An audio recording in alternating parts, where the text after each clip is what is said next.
Hi students, welcome to yet another session of my class Post-Colonial Literatures in English. Today we are going to discuss a new poem, that is The Casualties by John Pepper Clark. First of all, we are going to discuss about the poet John Pepper Clark. Let us continue the topic in detail. Yes, John Pepper Clark. John Pepper Clark was born in Iyabodo, Nigeria. That means he is a Nigerian poet, Nigerian writer.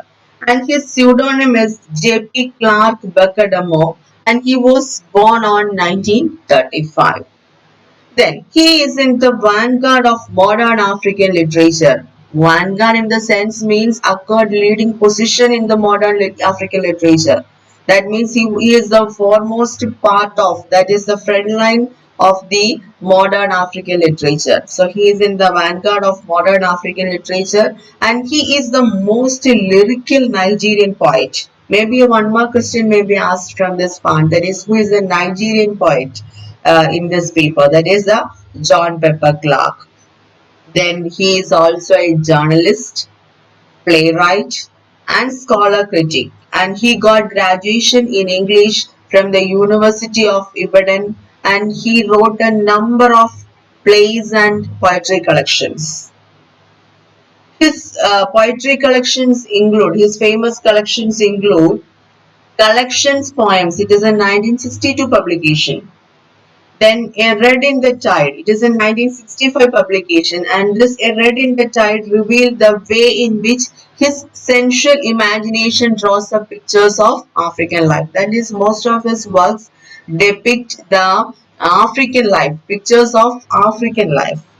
Then our poetry, our poem, that is The Casualties, it was taken from the collection Casualties Poems, and its written period is in between 1966 to 1968, and it was published on 1970.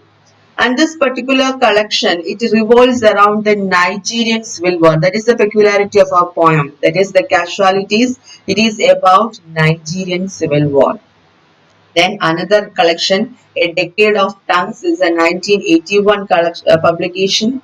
State of the Union 1985 and Mandela and Other Poems 1988 are his other collections of poems.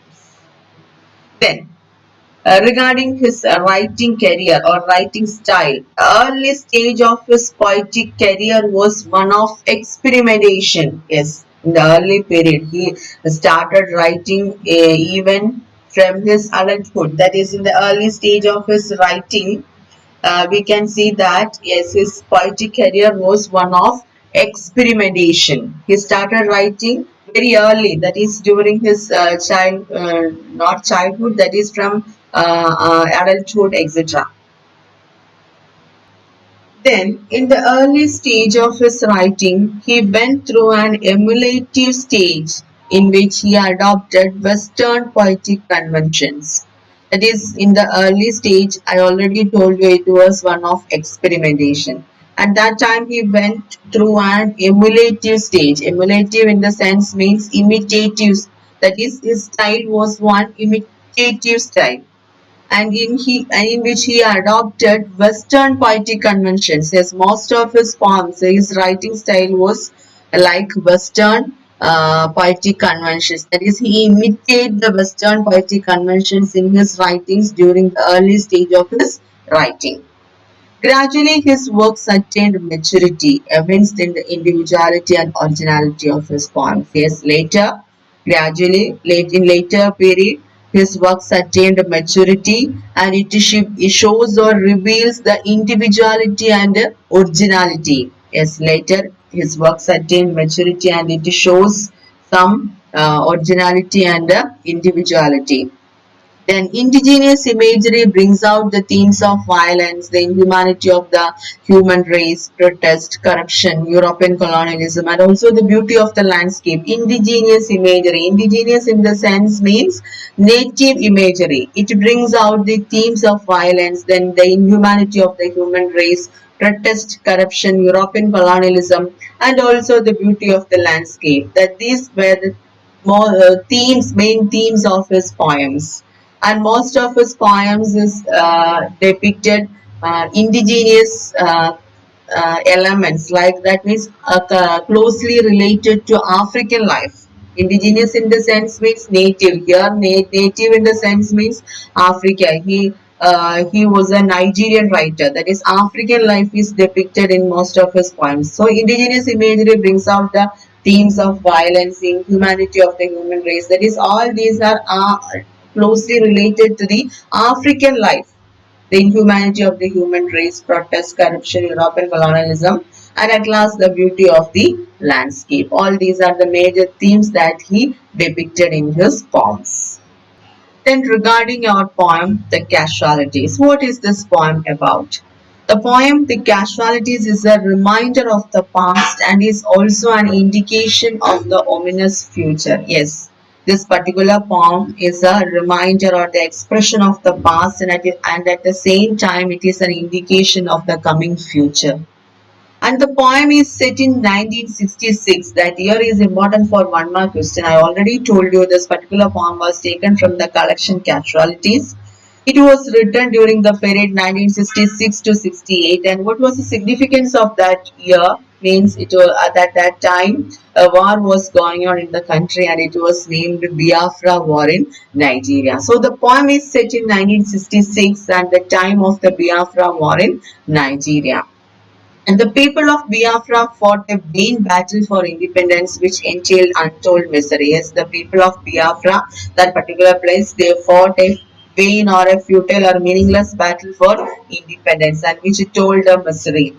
The casualties in Clark's view are not merely the dead or the wounded. Yes, normally the word mean the person with a wound or the dead person or something like that. It is something associated with an accident or something negative, some negative happenings like that. The casualty, and according to Clark's view, that is in this particular point, the casualties are not merely the dead or the wounded, but those who have lost their dear ones and their property. As in this particular poem, the casualties means not only the dead or the wounded person, but those who have lost their dear ones. Those people are also said as here casualties, and they lost their property. Such people are also termed as casualties in this particular poem by Clark. So the casualties in Clark's view are not merely the dead or the wounded, but those who have lost their dear ones and their property. The ones who kindle their spark of violence do not come under the group of casualties. Yes, the ones who kindle the spark of violence. That means one who are responsible to spread the spark of violence. That means maybe the diplomats or the aristocrats or the person who are in the leadership level. So the ones who kindle the spark of violence who do not come under the group of casualties, because they are the responsible behind this violence. So they do not come under the group of casualties. The victims of the fire, the ones who are not in the least associated with the violence, are the veritable scapegoats who escape the war. Yes, the real scapegoats of this fire or this violence are the normal people or the ordinary people of that country. And these people are not in the least associated with the violence. Actually, they are innocent people. The victims of the fire, the ones who are not in the least associated with the violence, that means the people who are not associated with the violence are the veritable scapegoats, the real scapegoats who escape, who are trying to escape from the war, but become the mute or the silent witnesses to the crumbling, that the fragmented walls around them. That means they become the silent witnesses of this terrible war. So actually, the ordinary people are the real scapegoats, and the responsible hand behind this is maybe diplomat, maybe aristocrats, or the person in the high level, etc. They are responsible for this violence, and they do not come under the group of casualties. And the real scapegoats were the ordinary people of that country. At the same time, the diplomats who are untouched by the ravage and wreckage are the messengers of rift who exploit human sensitivity. These diplomats, they are responsible for the spread of this violence and they have one responsibility to stop and clear the problem. But at the same time, these diplomats who are untouched by the violence are the messengers of rift. Rift means maybe division or partition, something like that. That means a split between different nations or different opinions, etc. So that means they work like a spy, etc.